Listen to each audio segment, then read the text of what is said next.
एक शांत गांव में राज और आर्यन नाम के दो भाई रहते थे।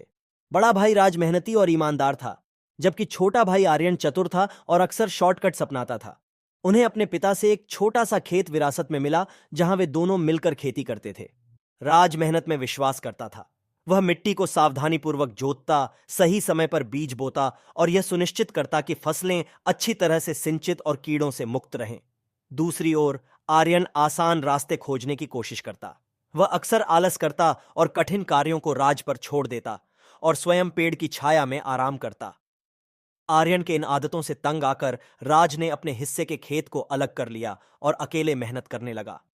अगले साल राज के खेत का हिस्सा स्वस्थ और भरपूर फसलों से लहलहा उठा।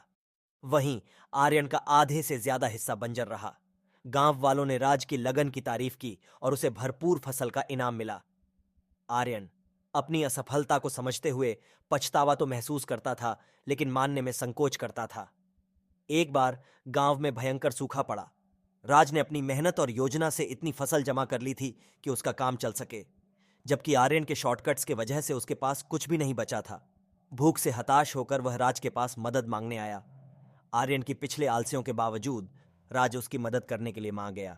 हम भाई हैं, उसने कहा, और कठिन समय में हमें एक दूसरे का साथ देना चाहिए।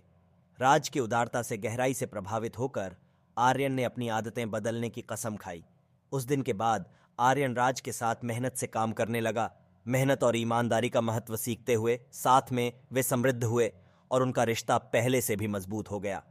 इस कहानी से हमें सीख मिलती है, मेहनत और ईमानदारी से सच्ची सफलता मिलती है और कठिन समय में परिवार का समर्थन अमूल्य होता है।